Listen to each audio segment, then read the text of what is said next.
তন্দুরি রুটি বা নানের সাথে ট্রাই করার জন্য একটা জনপ্রিয় গ্রেভি আইটেম হচ্ছে চিকেন টিক্কা মশালা। কিভাবে খুব সহজে ঘরোয়াভাবে বাড়িতে তৈরি করে নেওয়া যায় চিকেন টিক্কা মশালা, সেটার রেসিপি আজকে আমি শেয়ার করছি। আমি এখানে বোনলেস চিকেন নিয়েছি 500 গ্রাম আর ছোট ছোট কিউব করে কেটে নিয়েছি। এবার একটা ম্যারিনেশন তৈরি করে নেব। একটা ছোট আলাদা বাটির মধ্যে নিয়ে নিচ্ছি সর্ষের তেল। 3 থেকে 4 চামচ সর্ষের তেল নিলাম। এবার এটার মধ্যে অ্যাড করে দেব হলুদ গুঁড়ো, কাশ্মীরি রেড চিলি পাউডার কারণ কালারের জন্য, আর দিয়ে দেব জিরে গুঁড়ো আর ধনে গুঁড়ো হাফ চামচ করে। দিয়ে দিতে হবে স্বাদ মতো নুন, গরম মশলার গুঁড়ো, আর দিতে হবে টক দই। আমি এখানে নর্মাল টক দই ব্যবহার করছি, চাইলে কিন্তু জল ঝরানো টক দইও ব্যবহার করা যায়। 3 থেকে 4 চামচ বড় চামচের টক দই দিয়ে দিতে হবে। আর মশলাটাকে খুব ভালো করে ফেটিয়ে নিয়ে চিকেনে মশলাটা দিয়ে মাখিয়ে নিতে হবে। চিকেনে খুব ভালো করে মশলাটা মাখিয়ে বেশ কিছুক্ষণ ম্যারিনেট হওয়ার জন্য রেখে দিতে হবে। 2 ঘন্টা মতন রাখলে খুবই ভালো হয়। হাতে যদি সময় না থাকে আধ ঘন্টা ম্যারিনেট করে রাখলেও কিন্তু চলবে। ভালো করে মাখিয়ে নিয়ে ঢাকা দিয়ে এটাকে ম্যারিনেট হওয়ার জন্য রেখে দিতে হবে। আমি নর্মাল ফ্রিজারের মধ্যে রেখে দিয়েছিলাম।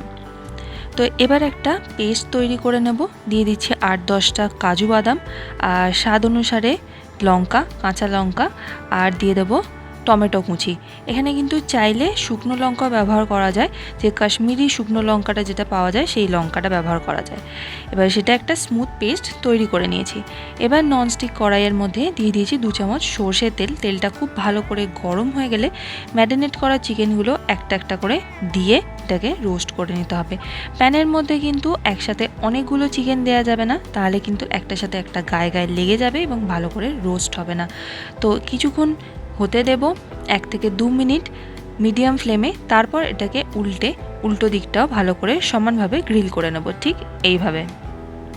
তন্দুর বা ওভেন ছাড়াও প্যানে কিন্তু খুব সুন্দরভাবে চিকেনটা গ্রিল হয়ে যায়, বাইরে থেকে একদম ক্রিস্পি, আর চিকেনের যে জুসটা যেটা থাকে সেটা কিন্তু ভেতরে একদম লক থাকে, চিকেনটাও কিন্তু ময়েস্ট থাকে। চিকেনটা ভালো করে রোস্ট করে আমি তুলে নিলাম এবং একইভাবে বাকি চিকেনটাও কিন্তু ভালো করে আমি রোস্ট করে নেব।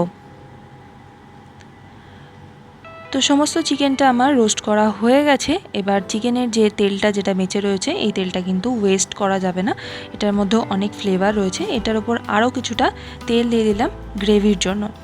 আর তেলটা খুব ভালোভাবে গরম হয়ে গেলে ফোড়নে দিতে হবে গোটা গরম মশলা, দালচিনি, লবঙ্গ আর ছোটো এলাচ। ফোড়নটাকে 10 থেকে 20 সেকেন্ড একটুখানি তেলের মধ্যে নেড়ে চেড়ে ভেজে নেব।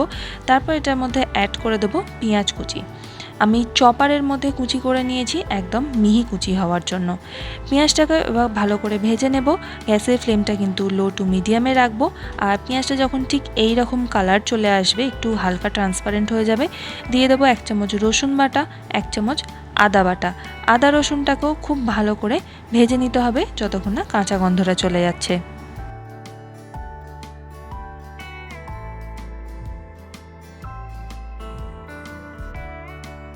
মিনিট 2-3 পরে আদা রসুনটা বেশ ভাজা ভাজা হয়ে গেছে। এবার এটার মধ্যে যে পেস্টটা প্রথমে তৈরি করেছিলাম সেই পেস্টটা দিয়ে দিচ্ছি, কাজু, টমেটো আর কাঁচা লঙ্কার পেস্টটা। গ্যাসের ফ্লেমটা কিন্তু একটু লোতে রাখবো, নাহলে কাজুটা কিন্তু খুব তাড়াতাড়ি ঘন হয়ে নিচে লেগে যাবে। এবার লো টু মিডিয়াম ফ্লেমে এটাকে ভালো করে কিছুক্ষণ ধরে ভেজে নিতে হবে। তারপর এটার মধ্যে অ্যাড করে দেবো হলুদ গুঁড়ো, কাশ্মীরি রেড চিলি পাউডার, অল্প করে একটুখানি জিরে গুঁড়ো, আর অল্প করে একটুখানি ধনে গুঁড়ো, দিয়ে দেবো স্বাদ মতো নুন। এবার মশলাটাকে খুব ভালো করে কষিয়ে নিতে হবে।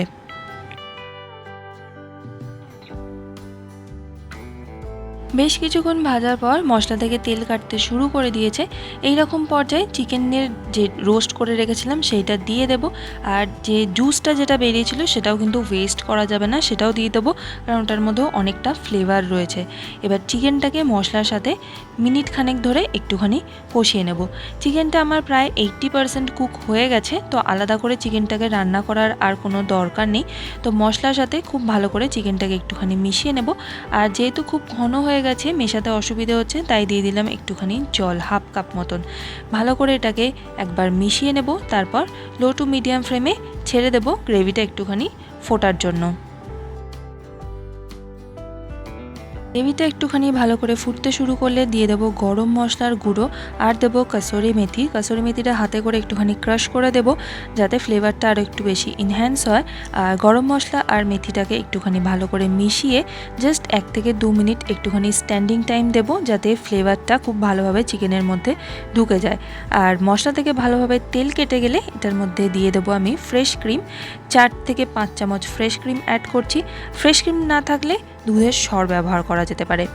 ভালো করে একবার মিশিয়ে নেব আর ব্যাস এটা একদম রেডি হয়ে যাবে সার্ভ করার জন্য। এইভাবেই খুব সহজে একদম তৈরি হয়ে গেল চিকেন টিক্কা মশালা। এটাকে এবার আমি গরম গরম সার্ভ করব তন্দুরি রুটি, নান বা রুমালি রুটির সাথে। আপনারা আপনাদের পছন্দ মতন আইটেমের সাথে এটাকে সার্ভ করতে পারেন। আর ভিডিওটা যদি ভালো লেগে থাকে তাহলে প্লিজ একটা লাইক করুন, শেয়ার করুন আর আমার চ্যানেলটাকে সাবস্ক্রাইব করুন এই রকমই আরও অনেক সুন্দর সুন্দর রেস্টুরেন্ট স্টাইল রেসিপি দেখার জন্য। আর রেসিপিটা যদি ভালো না লাগে আমাকে সেটা কমেন্টে জানান, আমি নিশ্চয়ই ইমপ্রুভ করার চেষ্টা করব। আর আমাকে কিছু রেসিপির নামও সাজেস্ট করতে পারেন যেটা আগামী দিনে আপনি আমার চ্যানেলে দেখতে চান। Thanks for watching. দেখা হচ্ছে আগামী রেসিপিতে একটা সিম্পল ধাবা স্টাইল চিকেনের রেসিপি নিয়ে। Thanks for watching. ততক্ষণ স্টে টিউনড।